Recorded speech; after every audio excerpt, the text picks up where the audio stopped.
네, 안녕하십니까. 더서울병원 수부 족부센터 담당하고 있는 이승환 원장입니다.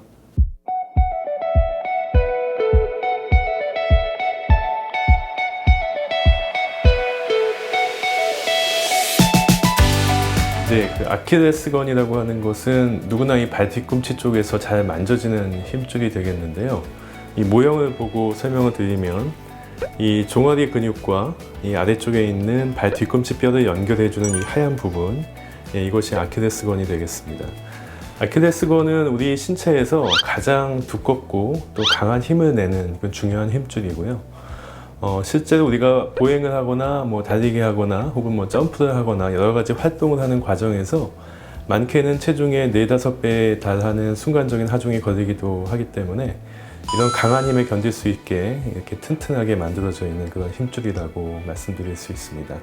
근데 이러한 외부의 강한 힘들이, 강한 부하들이 이렇게 축적이 되다 보면 이게 만성적인 피로로 이루어지고 그것들이 염증을 발생시키고 또 길게 유지가 되는 경우에는 이제 퇴행성 변화를 유발하기 때문에 이 아킬레스건 부위에서 지속적인 통증을 유발할 수 있는데 이러한 변화를 아킬레스 건염이라고 보통 이야기합니다. 아킬레스 건염이 생길 수 있는 원인은 내재적인 원인과 외재적인 원인으로 구분해 볼 수 있는데요. 내재적인 원인이라고 하는 것은 환자가 가지고 있는 기본적인 특징들, 예를 들면 나이라거나 성별이라거나 아니면 체중 혹은 발의 선천적인 어떤 형태, 또 내과적인 질환 같은 것들도 이 아킬레스 건염이 생길 수 있는 그런 조건이 될 수가 있겠고요. 그 다음에 외재적인 조건이라고 하는 것은 환자가 놓여 있는 어떤 특징적인 환경적인 요인이 되겠는데 예를 든다면 스포츠나 레저 활동들, 축구나 등산이나 달리기를 좋아하시는 경우에는 아무래도 아킬레스 건염이 생길 수 있는 그런 취약한 조건이 될 수가 있겠고요. 또 직업적인 원인도 생각해 볼 수가 있겠습니다. 택배업을 하신다거나 아니면 인테리어나 이삿짐 센터 같은 어떤 직업을 가지고 계신 경우에는 아무래도 서 있는 시간이 많고 체중 부하를 하는 그 시간들이 많기 때문에 이 아킬레스건의 이 피로가 누적이 돼서 아킬레스 건염으로 이어질 수 있는 그런 조건이 될 수가 있겠습니다. 자, 아킬레스 건염의 대표적인 증상은 만성 통증으로 우리가 보통 알고 있는데요.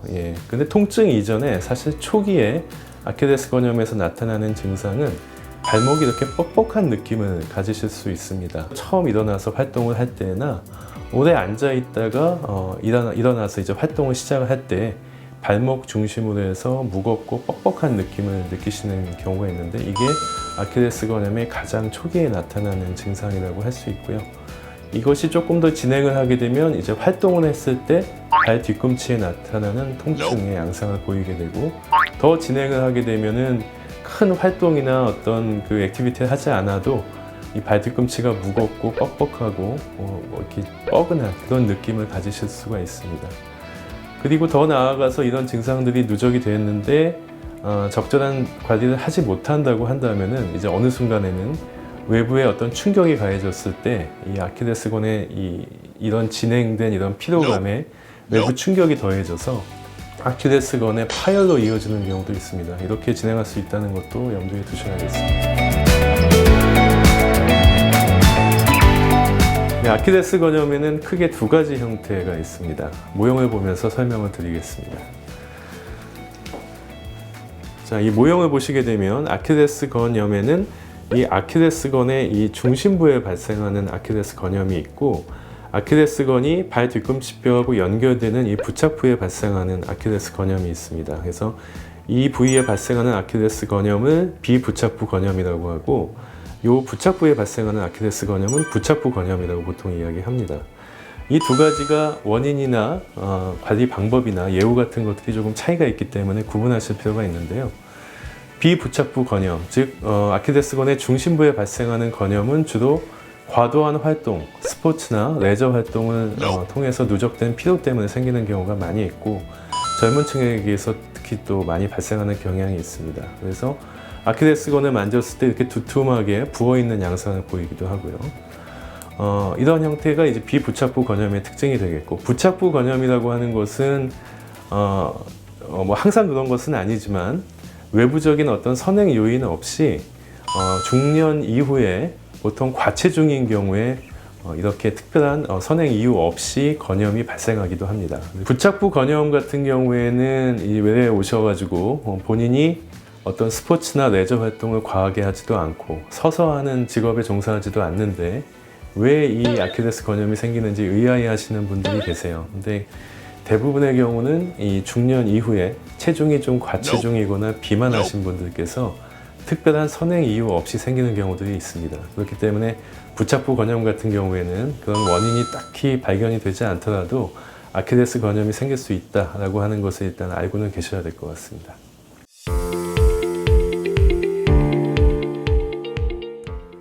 일단 가장 흔한 비부착부 건염의 경우에는 작은 발판을 준비하고 그 끝부분에 양 발의 앞꿈치를 이용해서 까치발로 섭니다.